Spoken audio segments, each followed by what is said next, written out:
Hi everyone, I'm the Idea Maker, and today I'm doing a double review. So today I'm actually going to be doing a double review of Beetlejuice and the second one. You didn't catch me saying his name twice, or three times I mean. So I'm going to give my review on both of them, and then I'm going to go ahead and take this and be able to go into comparing them into which one I like better. But yeah, so let's go right into the first one, and then we'll go into the second one. Then we'll do some comparisons.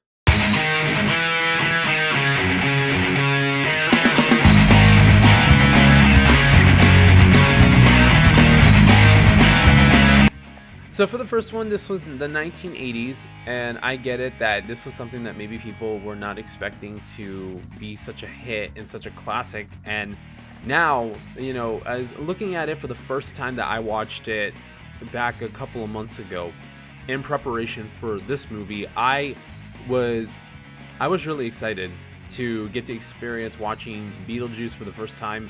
And I said it twice. Three times, and then I gotta, okay.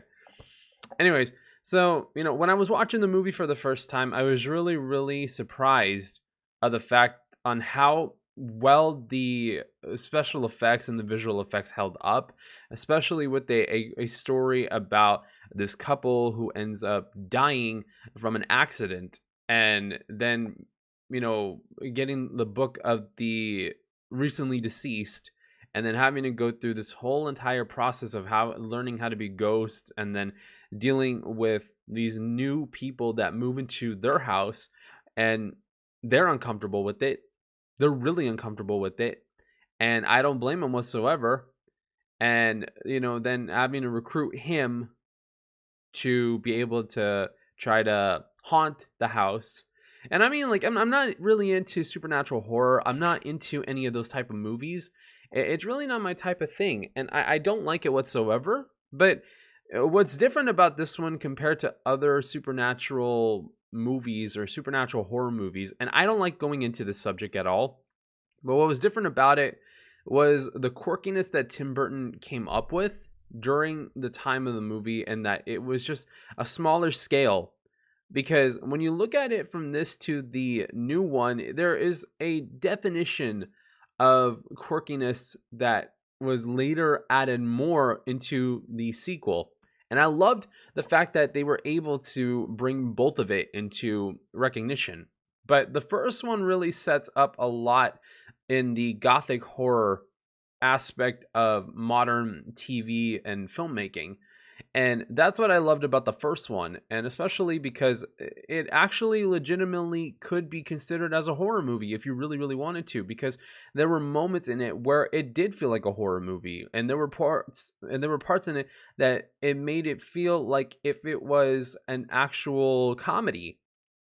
And that's what I loved, is that you felt both. You legitimately felt both horror and comedy, but it was doing it in a spectacular manner that I'm very surprised at, that it really does well in keeping it up. And I love the fact that they use visual effects, they use stop motion animation, they used a lot of early filmmaking techniques that made it so different from one that you'd be realistically foreign to, especially if you watched it back in the 1980s in the theaters. And that's what I loved about it, was how different it was and how different it changed the game for horror movies along the line. And that's what I really loved about it. Is this something that I would watch all the time? No, I wouldn't really watch it all the time. This would probably be one of these type of movies where it's personally where I'm thinking, okay, I'll watch it because it's Halloween, but am I going to really watch it all the time? Not really. But I mean, the thing about him is that it really does a lot of things that I think that helped skyrocket a lot of people's careers, in my opinion. Like, this definitely helped with Michael Keaton in the title role. I mean, He's fantastic. I mean, Michael Keaton is fantastic, and I absolutely love Michael Keaton. He is amazing as the character, and he does such a fantastic job at being this comedic but threatening entity, poltergeist. I don't even know. I don't want to say the other word, but or being. I'll say that. But he's a very interesting being. So I mean, he's he's quirky. He's crazy. He is something.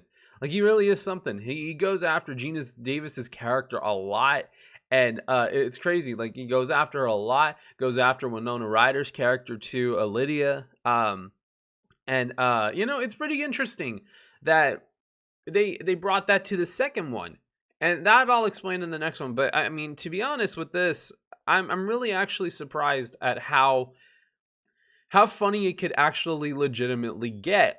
And I actually found out some of these things were improv by Michael Keaton, which is amazing. That I didn't feel like it was improv. I just felt like that was written for the character, and the fact that he did some of these things, I'm very happy that he took it to the next level with it. And he is, like I said, he's awesome. He is a very awesome actor, and that I truly love and appreciate the way that he plays the character. And he does this amazing thing where I feel like he's very zany, and he's very quick thought. He has a lot of quick thoughts that it's like, to me, I might be stating a little bit of a controversial statement about this, but it reminds me of Robin Williams' stand-up and his acting, because of how quick thinking that Robin Williams was in his comedy, in his routines, and his improv in his movies.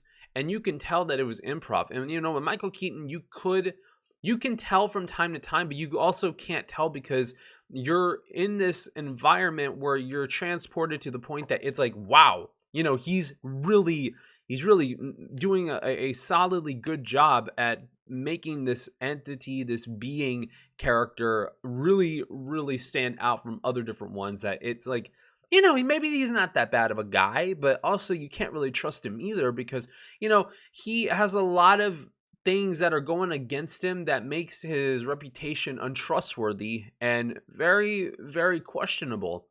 Whether it's his mannerisms, his reputation at being a backstabber, or his nature. I mean, like, the dude is someone that you do not want to mess around with, and you do not want to take a gamble at on trying to have for him to help you. I mean, I personally wouldn't. I mean, I don't go near that stuff, and I plan not to.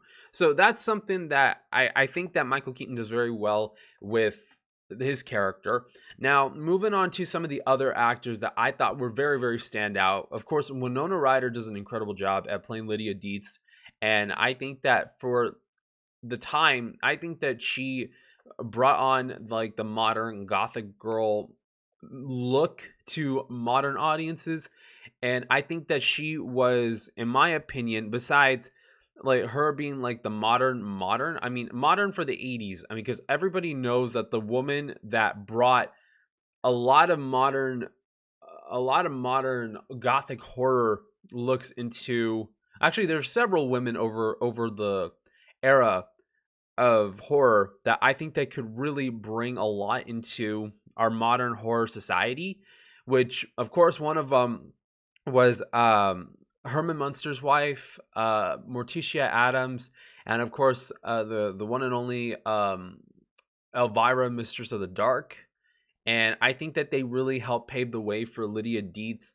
I think helped pave the way for, and then of course Wednesday Addams. I forgot about her too, because now with her in our modern horror watchings, and like there's a lot of them that I think that really brought out a lot. But definitely there was a lot of inspiration from Morticia Adams, from Elvira, Mistress in the Dark, and Herman Munster's wife. I forgot what her name was. I'm sorry. I really do apologize about that. because I watched the Munsters from time to time, but was not really knowing who most of the characters were. I mean, um I knew about Herman. I knew about what's his name, Eddie, I want to say. I gotta watch the Munsters. Probably I'll watch it for October and September, and probably some other times for 2025 maybe. If you guys are interested in me reacting to the Munsters or the Addams Family during that time, I'll do like a color and black and white reaction for you guys, like how I was doing the 1960s and 2024 reactions for It's the Great Pumpkin Charlie Brown that I did that I uploaded yesterday. But anyways, and going back to this, I feel like Winona Ryder just does this great job at keeping the gothic girl aesthetic to her character, and also showing that, you know, she has feelings and she does care for people.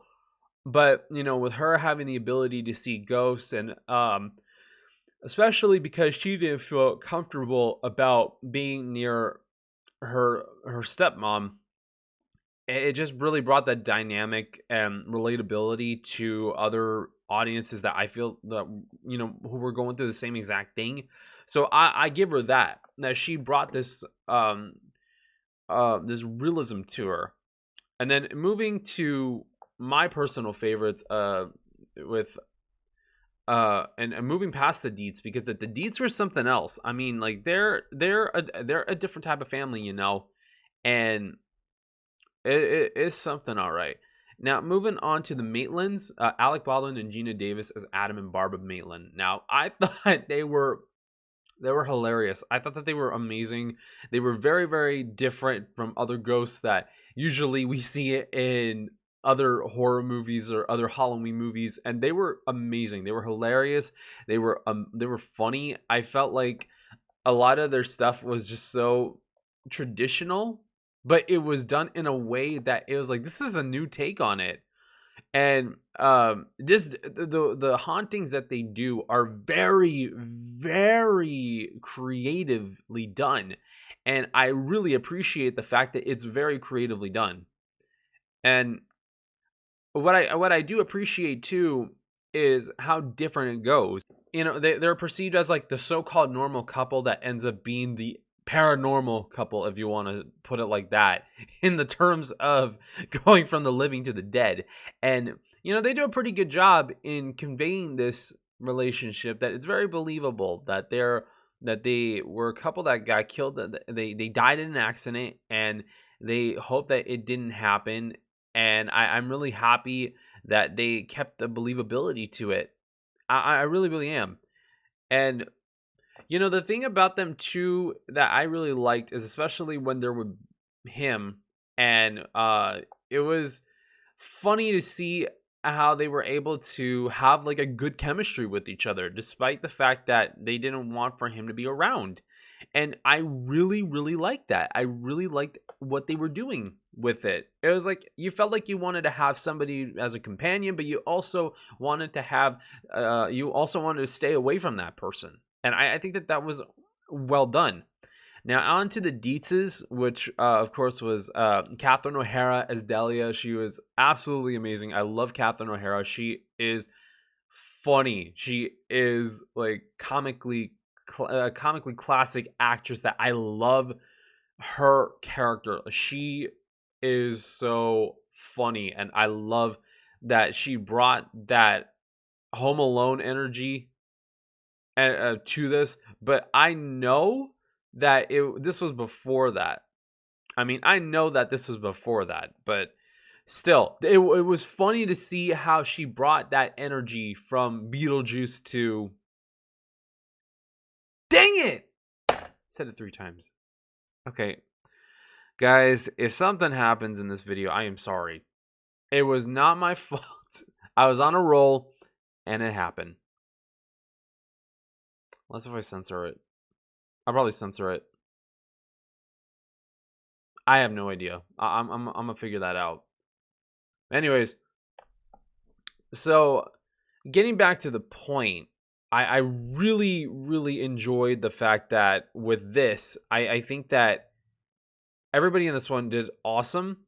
But I mean, like, Catherine O'Hara really stands out as Delia, just because that I feel like her facial expressions, especially during the dinner scene, and the whole entire, like, all her, like, the family and the guests being all being controlled.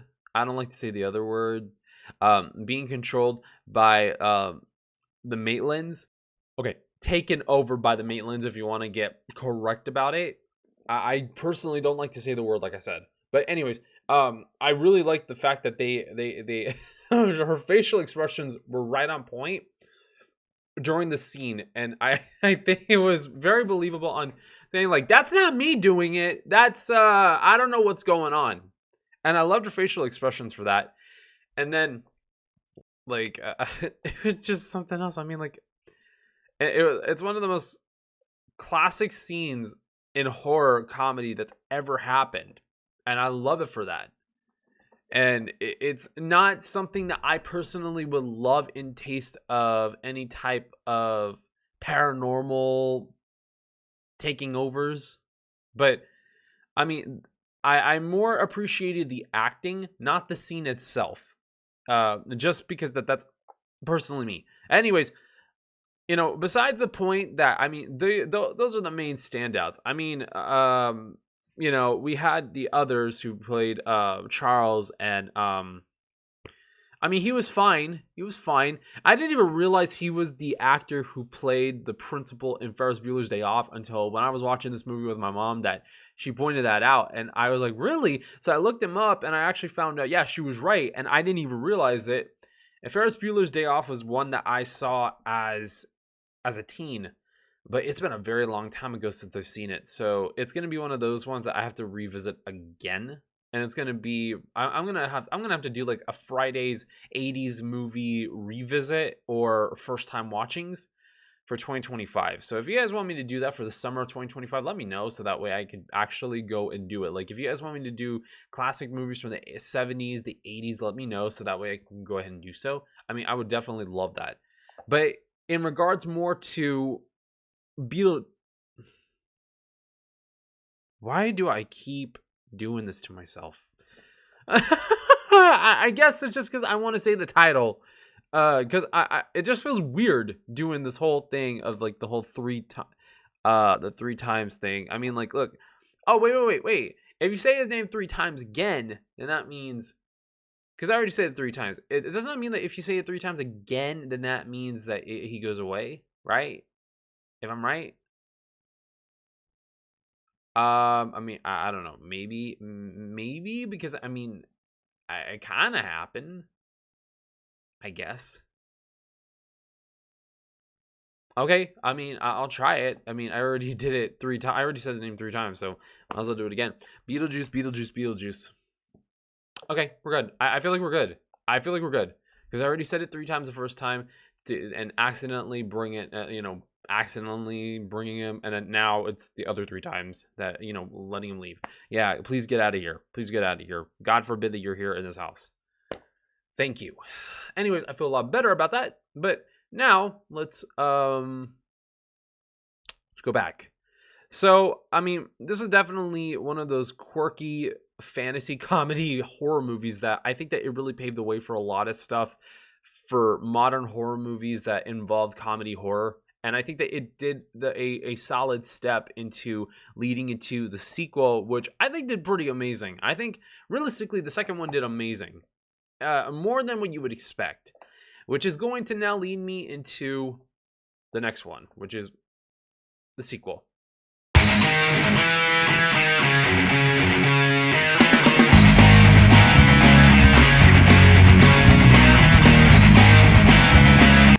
So my review of the sequel, I actually saw this last night at the theaters, and I had an amazing experience on watching it, and I felt like the additions that they added to the sequel did pretty amazing. I really, really felt like they did awesome. I mean, we brought back Michael Keaton, we brought back Winona Ryder, we brought back Catherine O'Hara, and they were all amazing as they were, and I'm so glad that they brought them back. But the newer ones that the newer one that I felt the newer cast was awesome too. And I'm also gonna say this because I've never been a fan of Jenna Ortega, but I think she did a solid good job when it came to her character as Astrid, and I think that she did really good. I mean, I was never much of a fan. I mean, I'm giving her a chance, and I think that this will be awesome to see how this is gonna go because I really really enjoyed it. I really enjoyed her performance in this one. It makes me want to see Scream, and it makes me want to see Wednesday a little bit more. So I'm gonna give those a chance and see where it goes. But it's interesting because not only was Jenna Ortega pretty great in this one, surprisingly to me, which I never really enjoyed, just because I saw her everywhere, but with the castings of Justin Theroux, Monica Bellucci, and Willem Dafoe, I thought that they brought a new dynamic to the character and to the character of Michael Keaton's character, and also with the sequel, that I felt like they elevated it. And I felt like what they did with the second one was that I think when Tim Burton already did other movies like Nightmare Before Christmas, even though he produced it, and then Corpse Bride with Legend of Sleepy Hollow, which I still haven't finished for whatever reason, and Dark Shadows, and anything that had to do with any type of gothic horror, and even in Alice in Wonderland, if you want to consider it, I think that with the culmination of those and Mrs. Peregrine's Peculiar Home for Children, I want to say that was called. I could be wrong, but those ones, I feel like what they did in here, I feel like not only got inspired by Tim Burton's imagination and his train of thought, and even Frankenweenie. I forgot to mention that one. A great movie, by the way. And not only did they go and take elements from those ones, besides taking elements from the first movie, but I think that they brought an elevation to it that made it feel more like a horror movie. Like, this legitimately felt like a horror movie, and I feel did an incredible job with visual effects, with practical effects. I'm glad that they still used prosthetics, makeup, and a whole bunch of other different types of practical effects that made it believable. And that's what I feel like it did a solid good job with. And that, yes, there was CGI that was involved in this movie, but I feel like the CGI added a little bit more to it in ways that you couldn't really do in a sequel, that if they would have made it in the 90s, it would have looked weird. And I'm glad that they waited until now to give us a sequel to this, because of the fact that, they did things that I feel like they couldn't do back in the day, but they did an incredible job with this. And I'm glad that they did it. And then, of course, I definitely want to say to the cameo that was in this, which I don't think it's a surprise now, with Danny DeVito in this movie, that he, for the 5 minutes that he was in, probably less, he was awesome. I love Danny DeVito. He is one of my favorite actors of all time, and I can't say anything bad about Danny DeVito. He is amazing. I love him.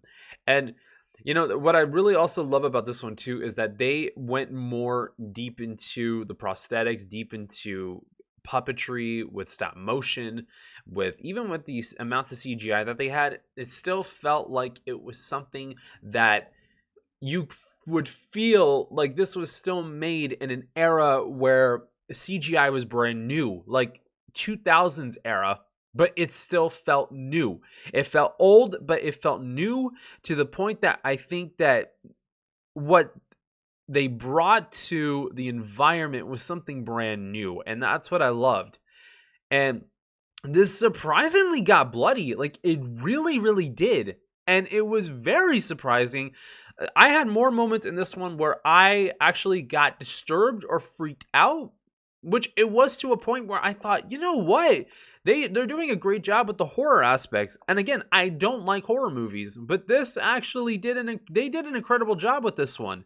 I don't like horror movies. I absolutely do not like them, but they did amazing with this one. They really, really did.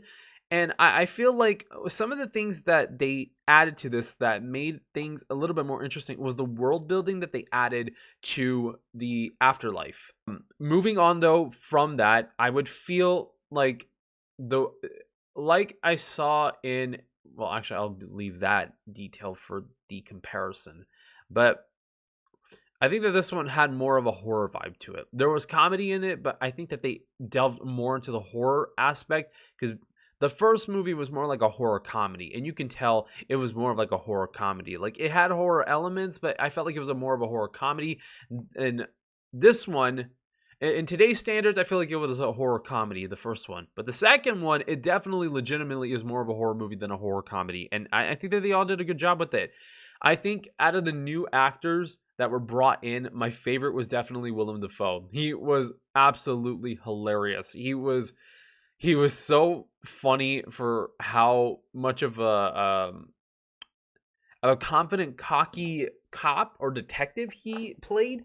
I mean, he was an actor before he died in the movie, but it's funny on seeing how how he was, and he's just one of my favorite actors. Like Willem Dafoe is hilarious, and in this one, and he did a solid good job, and especially the chemistry that he has with the actors on set, it was totally real, and I loved it. I mean, again, and then like I said, Jenna Ortega was great, and I believe that she was pretty good in playing her role as Astrid. I think that she did a great job with this one compared to what I've seen in other stuff. But again, like I said, I have not seen Wednesday. I have not seen Scream. I have not seen a lot of stuff with her in, so it's something that I'm not really familiar with. So, I'll give it a shot now that I know about this. And, I think that this movie had very clever writing, especially when it comes to plot twists.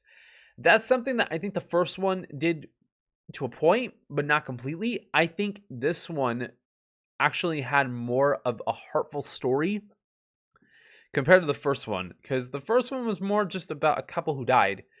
But I think the second one was more dealing with someone you loved who has died, but you're still there. And in the first one, both of them were dead. Both of them died. But in this one, you had multiple people that had dead relatives. You had Asher with her dead father. You had Delia with her husband who died tragically, and then Lydia who her husband died.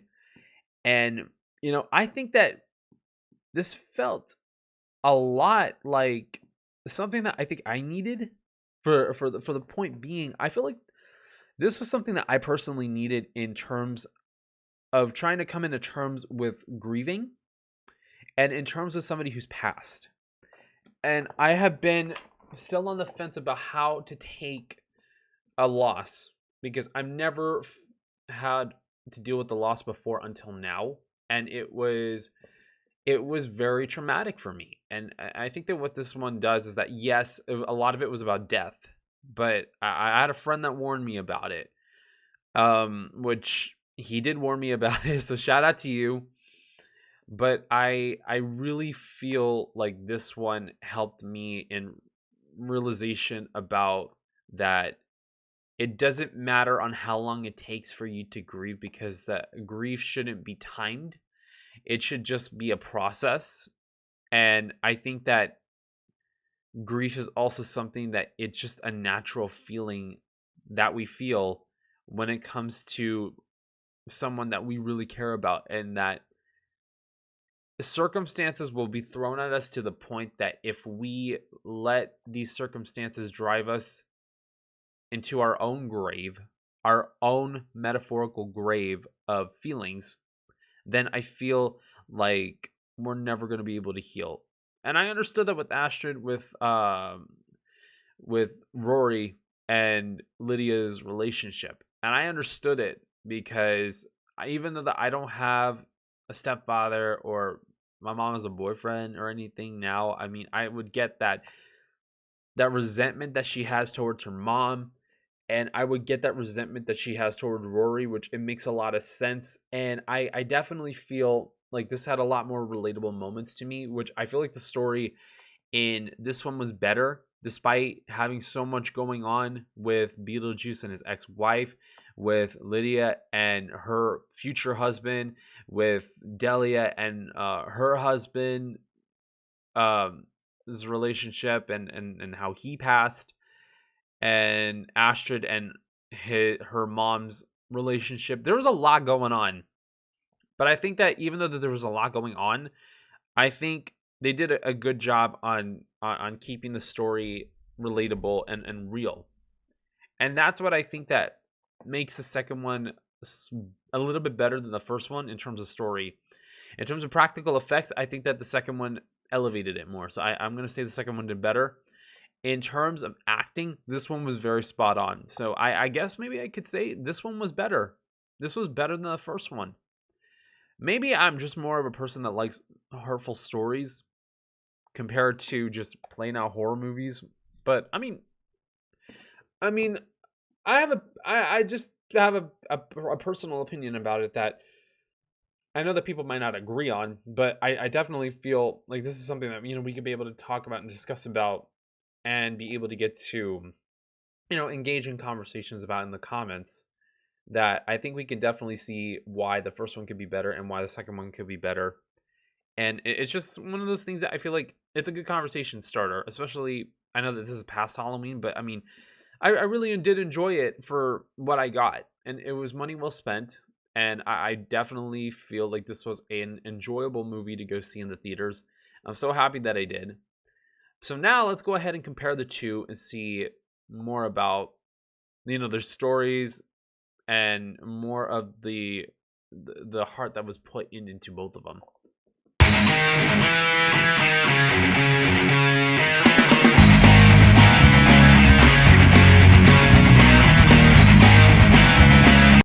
Okay, so like I said before, I think the second one did better than the first one. I do believe that the second one and the first one have a lot of things in common in terms of plot, in terms of depth of certain characters. And I think what the second one does and the first one does that I actually admire is in the afterlife when they show how different victims have died. I think that, personally, I'm traumatized by my grandmother's death, of course, and this probably wasn't the best movie to go see for Halloween, but I personally was not wanting to rent it, and I wanted to go see it in the theaters. I think that with this, I think that they did an incredible job with showing how each victim died. And some of them are really, really grotesque, really macabre, really disturbing. And I think that with prosthetics, with the makeup, with the practical effects on these on them, I think they did a solid job. And I can see where Tim Burton got Corpse Bride from was definitely from Beetlejuice. Why? You know what? Fine. It's just a review. Anyways. Anyways. I think that with this, I think that it was very, very solid that they went and they brought these different characters to life in a really grotesque way that it makes you not only fascinated with the visual effects, but also with it also just makes you feel like, wow, they put a lot of thought into it. And, they did it felt like Tim Burton. It really felt like a Tim Burton movie. No doubt about it. It really did.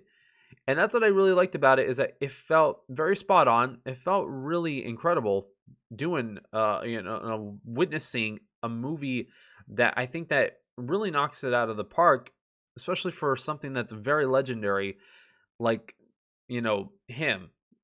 And I think that with the first movie, it really helped build Tim Burton's reputation. And, he's such a great ranged director in terms of he can do different types of movies besides horror movies and besides Halloween movies. You know, uh, he's done other things like Big Fish, Big Eyes, Dumbo, which I know people personally hate Dumbo, but I absolutely loved. So, you know, sir, I have no hate on your movie for Dumbo. I absolutely loved it. I thought you did an incredible job with it. You know, he's done other movies too, like, you know, Alice in Wonderland, Ed Wood. I'm probably missing a few other and the Batman movies of with in the 80s and 90s with Michael Keaton. I think that he did an incredible job. And you know, he's been such an amazing, like, he's done such an amazing job at leaving this staple in, like, a staple in modern horror, and it's just amazing. He knows how to present everything. Like, he knows how to present this ideal environment for each of his movies. That he does an incredible job at maintaining this awesome, I don't know how do you, like, this awesome environment. And I'm looking at his movies right now, and I thought, oh, you know what? I forgot about some of these. Like, I forgot about Charlie and the Chocolate Factory, Mars Attacks, Pee-wee's Big Adventure, which that was his first movie, and even the Planet of the Apes reboot. I mean, I feel like with this, I think that it just really goes to show that this is a staple that a lot of people don't realize has helped so many in terms of story. And I think this is such a staple in modern horror to the point that I think Tim Burton has cemented himself as a gothic horror director, and his legacy that he has as it, that I think that it really helps in many, many ways to enhance a person's viewing experience. Because he does a lot of things that it's very, very interesting and different. But I think that I think that he does an incredible job in terms of taking the things out of his imagination and taking a lot of it, turning it into reality and making it something that people will enjoy. And I think that he brought that to modern horror making, and he's done an incredible job with it. So I give him that, and I give him a lot of credit for so many different Halloween traditions, including watching movies like this one, like the second one, like Edward Scissorhands, Nightmare Before Christmas, Sleepy Hollow, Corpse Bride, Sweeney Todd. I even forgot about Sweeney Todd. Even Dark Shadows, Frankenweenie, Alice in Wonderland, Miss Peregrine's Home for Peculiar Children. Finally, I got the title of it right. And he does an incredible job with, you know, leaving a legacy. And he's very artistically different, and I love that how different he is. And now that he's had this cemented legacy in filmmaking, I feel like now people are now thinking, oh, people are trying to redo his type of artwork, and that's an honor to say. So I want to say thank you to Tim Burton for helping to, you know, define a little bit of my Halloween viewing tradition, because a lot of these movies I watch for Halloween now. Like Beetlejuice, the first one. I probably might watch it more every Halloween. Probably, I'm not sure. Probably not. Batman, I now watch for Halloween. Edward Scissorhands, I watch for Halloween. Nightmare Before Christmas, I watch for Halloween. Corpse Bride, I watch for Halloween. Frankenweenie, same thing. I haven't seen Sweeney Todd yet. I need to finish up Sleepy Hollow. We'll definitely do those for next October. It's going to be very, very gruesome, but, you know, I'll probably do Miss Peregrine's Home for Peculiar Children later on down the road. But, you know, like I said, we'll see how this goes. But I think that this whole entire thing with this whole entire environment, I think was just very, very spot on. And I loved all of it. I really loved every single part of this movie because of how real it felt. And I really liked it. So, with that being said, I probably lost my thought a little bit there because of how much I was reflecting on my own Halloween and my own childhood throughout all of my life. And you know, it's just how it goes when you're reminiscing about the past. With that being said, thank you guys for watching my double review on the first one and the second one. If you guys are wanting to see more videos like this, then please like, share, comment, and subscribe to the channel. And if you guys want to follow me on any of my social media, I have Snapchat, Instagram, Twitter, aka X, my Discord and my Discord servers, and my TikTok accounts, which those links will be in the description below. With that being said, thank you guys so much for watching. God bless you all. Stay safe, and I will see you all in the next videos. Bye, guys.